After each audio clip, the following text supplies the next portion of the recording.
নজর রাখবো যে গুরুত্বপূর্ণ খবরের দিকে। বিস্ফোরক অভিযোগ কলকাতা পুলিশের। যেমনটা জানা যাচ্ছে, অভিষেক বন্দ্যোপাধ্যায়ের বাড়িতে হামলার ছক রেকি করে গিয়েছেন মুম্বাই হামলার অভিযুক্ত এবং তাকে গ্রেপ্তার করেছে পুলিশ। ইতিমধ্যেই মুম্বাই থেকে তাকে গ্রেপ্তার করা হয়েছে। কলকাতা পুলিশের বিস্ফোরক দাবি, অভিষেকের বাড়িতে রেকি করে গিয়েছেন মুম্বাই হামলার অভিযুক্ত এবং তাকে ইতিমধ্যে গ্রেপ্তার করা হয়েছে এবং মুম্বাই থেকে তাকে গ্রেপ্তার করেছে পুলিশ। আপনাদের যেমনটা জানাচ্ছিলাম, অভিযুক্ত রাজারাম রেগেকে গ্রেপ্তার করা হয়েছে, গ্রেপ্তার করেছে পুলিশ। মুম্বাই থেকে তাকে গ্রেপ্তার করা হয়েছে। আপনাদের আবারও একবার জানিয়ে রাখবো, মুম্বাই থেকে তাকে গ্রেপ্তার করা হয়েছে। অভিষেকের বাড়িতে রেকি করে গিয়েছেন মুম্বাই হামলার অভিযুক্ত এবং তাকে ইতিমধ্যে গ্রেপ্তার করা হয়েছে। কলকাতা পুলিশের বিস্ফোরক দাবি, যেমনটা জানা যাচ্ছে, অভিষেকের বাড়িতে রেকি করে গিয়েছেন মুম্বাই হামলার অভিযুক্ত এবং ইতিমধ্যে তাকে গ্রেপ্তার করা হয়েছে। গ্রেপ্তার করেছে পুলিশ। মুম্বাই থেকে তাকে গ্রেপ্তার করেছে। অভিযুক্তের নাম রাজারাম রেগে। তাকে ইতিমধ্যে গ্রেপ্তার করেছে পুলিশ। যেমনটা জানা যাচ্ছে, মুম্বাই থেকে তাকে গ্রেপ্তার করেছে পুলিশ। আপনাদের আবারও একবার জানিয়ে রাখবো, অভিষেকের বাড়িতে হামলা ছক রেকি করে গিয়েছেন মুম্বাই হামলার অভিযুক্ত এবং তাকে ইতিমধ্যেই কিন্তু গ্রেপ্তার করা হয়েছে মুম্বাই থেকে। রাজারাম রেগেকে গ্রেপ্তার করা হয়েছে পুলিশের তরফ থেকে এবং মুম্বাই থেকে তাকে গ্রেপ্তার করা হয়েছে। অভিষেকের বাড়িতে রেকি করার অভিযোগ, হামলা ছকের অভিযোগ উঠছে তার বিরুদ্ধে এবং অভিযুক্ত রাজারাম রেগেকে ইতিমধ্যে গ্রেপ্তার করেছে পুলিশ। মুম্বাই থেকে তাকে গ্রেপ্তার করা হয়েছে বলে জানা যাচ্ছে। আপনাদের যেমনটা জানাচ্ছিলাম, অভিষেকের বাড়িতে হামলার জন্য রেকি এবং সেই ঘটনায় কিন্তু ইতিমধ্যে গ্রেপ্তার করা হয়েছে। এই মুহূর্তে সবচেয়ে বড় খবর আপনাদের আবারও একবার জানিয়ে রাখবো, অভিষেকের বাড়িতে রেকি মুম্বাই হামলার অভিযুক্তদের ইতিমধ্যেই রাজারাম রেগেকে গ্রেপ্তার করেছে পুলিশ। যেমনটা জানা যাচ্ছে, মুম্বাই থেকে তাকে গ্রেপ্তার করা হয়েছে। অভিযুক্তের নাম রাজারাম রেগে। তাকে গ্রেপ্তার করা হয়েছে মুম্বাই থেকে। আপনাদের আবারও একবার জানিয়ে রাখবো, অভিষেকের বাড়িতে হামলার ছক রেকি করে যাওয়া হয়েছে এমনটাই অভিযোগ উঠছে এবং যে কারণে কিন্তু একজনকে গ্রেপ্তারও করা হয়েছে। ইতিমধ্যেই মুম্বাই থেকে তাকে গ্রেপ্তার করেছে পুলিশ। রাজারাম রেগে তার নাম। তাকে ইতিমধ্যেই মুম্বাই থেকে গ্রেপ্তার করেছে পুলিশ।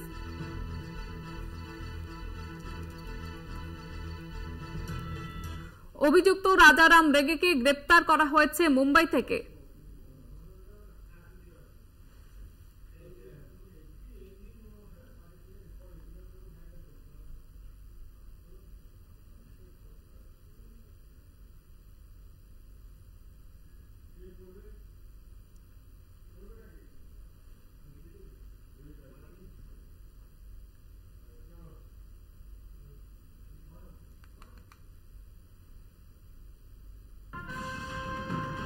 ভোটের আগে জোর কদমে প্রচার সারছেন মুখ্যমন্ত্রী মমতা বন্দ্যোপাধ্যায়। জেলায় জেলায় প্রচার পদযাত্রা। গতকাল বালুরঘাটে জনসভার পর আজ উত্তর দিনাজপুরে মমতা। রায়গঞ্জে জোড়া সভা তৃণমূল নেত্রীর। তৃণমূল প্রার্থী কৃষ্ণ কল্যাণীর সমর্থনে প্রচার করবেন মমতা। জোড়া সভা থেকে কি বার্তা দিচ্ছেন সেদিকেই নজর রাজনৈতিক মহলের।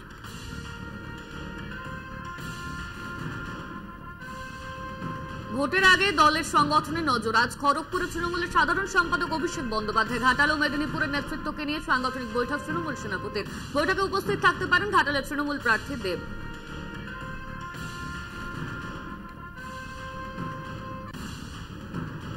দিলীপ আছেন সেই দিলীপেই সোমবার বর্ধমানের দিওয়ানদিঘির মাঠে প্রাতঃভবনে বেরিয়ে অভিষেককে নিয়ে বেলাগাম মন্তব্য করেন তিনি। ওর বাড়ির সবাইকে ইডি ডাকছে, অভিষেকের বাড়ির কুকুর বেড়ালো চোর। এটাই ব্যানার্জি পরিবারের সংস্কৃতি, এমনকি মুখ্যমন্ত্রীকেও ওর জন্য চোর শুনতে হয়েছে। অভিষেককে নিশানা বর্ধমান দুর্গাপুরের বিজেপি প্রার্থীর। একমাত্র ভদ্রলোক আছে যার বাড়ির বউ থেকে মেয়ে চাকর বাকর সবাইকে ইডি ডাকছে, রাস্তায় সোনা নিয়ে যাচ্ছে, লোক চোর চোর আওয়াজ দিচ্ছে। তার 14 পুরুষ চোর, বাড়ির চাকর বাকর কুকুর বিড়ালো চোর। এই কালচার নিয়ে এসছে ব্যানার্জি পরিবার। আর আজকে মুখ্যমন্ত্রীকে চোর চোর শুনতে হচ্ছে উনার জন্য।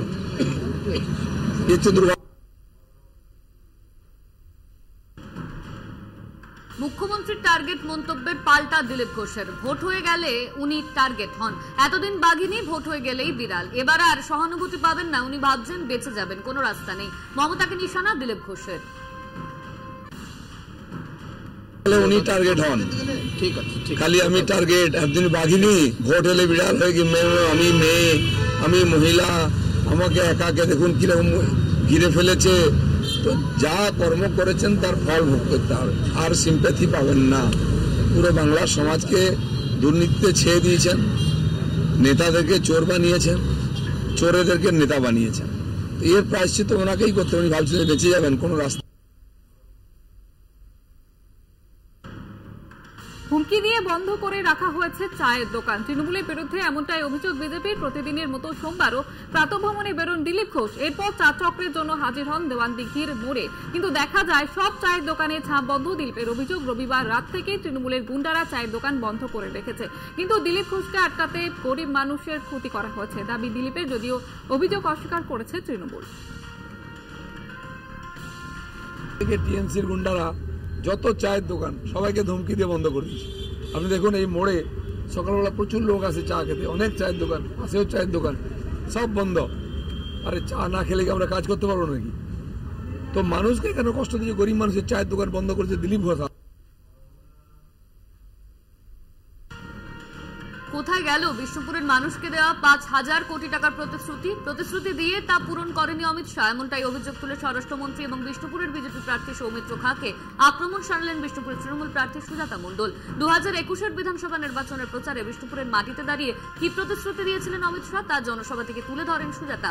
পাশাপাশি বিষ্ণুপুরের বিদায়ী সাংসদদের শিক্ষা নিয়ে কড়া সমালোচনা করতে শোনা যায় সুজাতাকে। এই নিয়ে মুখ খুলতে নারাজ সৌমিত্র খাঁ। তৃণমূল কাজ করতে দেয়নি দাবি বিজেপির জেলা সভাপতি অমরনাথ শাখার। সময় বিদায়ী স্বরাষ্ট্রমন্ত্রী এসে অনেক বড় বড় কথা বলে গেছিলেন যে উনি নাকি বিষ্ণুপুরের যে 7টা বাঁধ সেই সংস্কারের জন্য 5,000 কোটি টাকা দেবেন, কিন্তু আজও পর্যন্ত 3 বছর গড়িয়ে লোকসভা ভোট চলে এলো, 5টা টাকাও আমার বিষ্ণুপুরের মানুষকে দেননি। এই মিথ্যাবাদী দ্বিচারিতা কেন, যেখানে কেন্দ্রীয় সরকারের সাংসদ ছিলেন এখানে বিষ্ণুপুরে? তাই এবারে দাবি উঠেছে বিষ্ণুপুর লোকসভা জনতার গর্জন, এবার বাংলা বিরোধী বিজেপির বিসর্জন। আমরা কয়েকদিন আগে চকবাজারে একটা মিটিং করলাম। সেই মিটিংয়ে এসডিও সাহেবকে আমরা চ্যালেঞ্জ দিয়ে এলাম যে এমন কোনো চিঠি কি কেন্দ্রীয় সরকারের কাছে গেছে যে এখানে যে বাঁধগুলি আছে সেগুলি সংস্কার হোক? যদি থাকে উনি দেখান। এই সরকার চায়নি যে বিজেপির সাংসদরা, বিজেপির এমএলএরা কাজ করুক, কারণ করলে ওনাদের মান সম্মান নষ্ট হয়ে যাবে। তার জন্য এই সরকার কাজ করতে। বহরমপুরে ভোট প্রচারে অধীর চৌধুরী। সোমবার বহরমপুরের রানীবাগান, ইন্দ্রপ্রস্থ, লিপিকা স্কুল মোড় থেকে বান্ধব প্রেস মোড় থেকে পর্যন্ত পায়ে হেঁটে প্রচার করেন কংগ্রেস প্রার্থী। অধীরের প্রচারে কর্মী সমর্থকদের উপচে পড়া ভিড়। কেউ অধীরকে মালা পরিয়ে স্বাগত জানান, কেউ আবার মাথায় হাত দিয়ে আশীর্বাদ করেন। মানুষের উন্মাদনা দেখে আপ্লুত অধীর চৌধুরী। সাধারণ মানুষের সমর্থন দেখে জেতার বিষয়ে আশাবাদী বহরমপুরের লোকসভার কংগ্রেসের প্রার্থী অধীর চৌধুরী।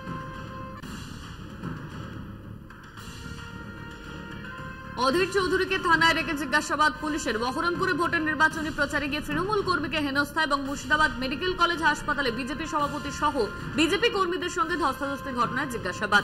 গত 13 এপ্রিল তাপস কুমার রায় নামে এক ব্যক্তি অধীর চৌধুরীর বিরুদ্ধে লিখিত অভিযোগ দায়ের করেন। অভিযোগ দায়ের হয় পুরসভার কংগ্রেসের সদস্য হিরু হালদারের বিরুদ্ধেও। সেই অভিযোগের ভিত্তিতেই অধীর চৌধুরীকে বহরমপুর থানায় রেখে জিজ্ঞাসাবাদ করা হয়। সেদিন কি ঘটনা ঘটেছিল তারও বিবরণ জানতে চাওয়া হয় বলে সূত্রের খবর। পুলিশের বড় বড় বীর পুঙ্গবরা তারা অধীর চৌধুরীকে হেনস্থা করার জন্য তৃণমূলের আদেশের নেতৃত্বে যা যা করা সব করছে। আমরাও আইন মেনে সব করার করছি। I am a law abiding person. আমি আইন মেনে চলা লোক। আমি চাইবো সকলের জন্য আইন সমানভাবে প্রয়োগ হোক। সোমবার সকাল থেকে হুটখোলা গাড়িতে প্রচার বালুরঘাট লোকসভা কেন্দ্রের বিজেপি প্রার্থী সুকান্ত মজুমদারের। প্রচন্ড রোদ গরমকে উপেক্ষা করে প্রচার সারছেন সুকান্ত মজুমদার। বালুরঘাটের খাদিমপুর, রবীন্দ্রনগর, সজনী সংঘ, সাহেব কাছারি সহ বিভিন্ন এলাকায় ঘুরে ঘুরে প্রচার সারেন তিনি। বিজেপি প্রার্থীর সঙ্গে ছিলেন বিজেপি কর্মী সমর্থকরা।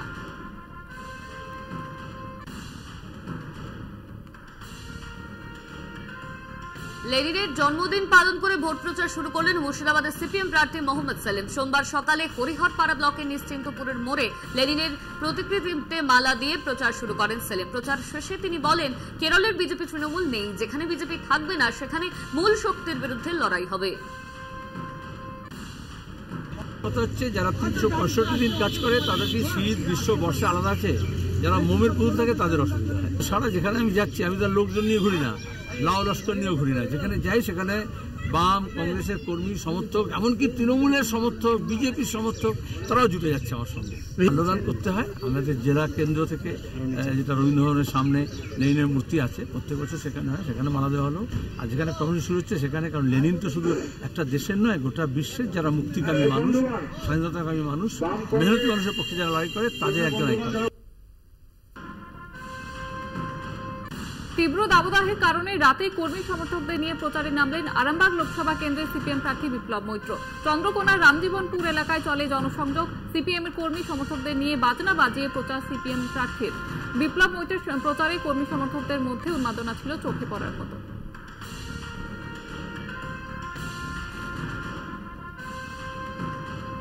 চলতি মাসেই শুরু হয়েছে প্রথম দফার লোকসভা ভোট। এরই মধ্যে খানিকটা শক্তি হারালো শাসক দল। নদিয়ার বড়নালদাহ গ্রামে তৃণমূল ছেড়ে সিপিএম এ যোগদান করলো 12টি পরিবার। কৃষ্ণনগরের সিপিএম প্রার্থী SM শারদির উপস্থিতিতে বামেদের একটি কর্মী সভার আয়োজন করা হয়। সেখানে তৃণমূল থেকে সিপিএম এ যোগদানকারী 12টি পরিবারের হাতে দলীয় পতাকা তুলে দেন বাম প্রার্থী SM শারদি।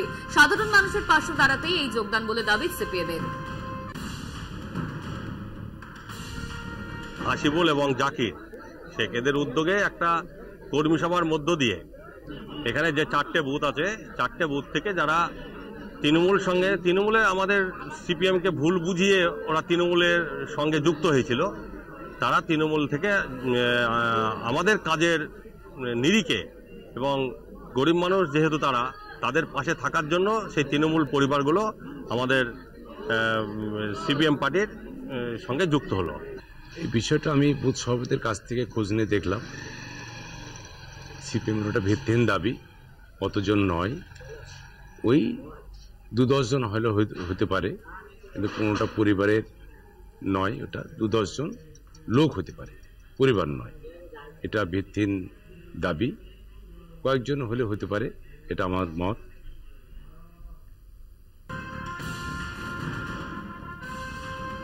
সিপিএম এর প্রচারে যাওয়ার অপরাধে দম্পতিকে বাড়িতে ঢুকে মারধরের অভিযোগ করল তৃণমূল আশ্রিত দুষ্কৃতীদের বিরুদ্ধে, যদিও ওই দম্পতির সমস্ত অভিযোগ অস্বীকার করেছে তৃণমূল। দমদম লোকসভা কেন্দ্রের সিপিএম প্রার্থী সুজন চক্রবর্তীর প্রচার চলছে খড়দহ বিধানসভা পঞ্চায়েত এলাকায়।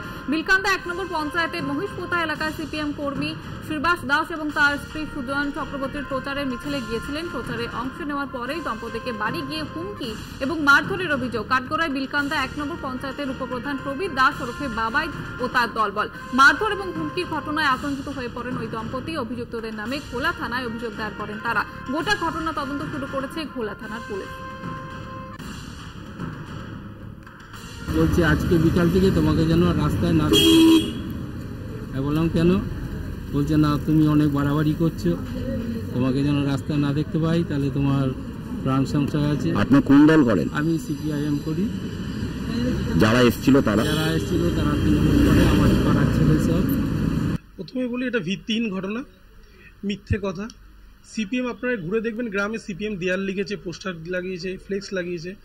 যদি মনে হতো যে আমাদের দল বলবে, তাহলে তো প্রথম দিনই বলতে পারতো।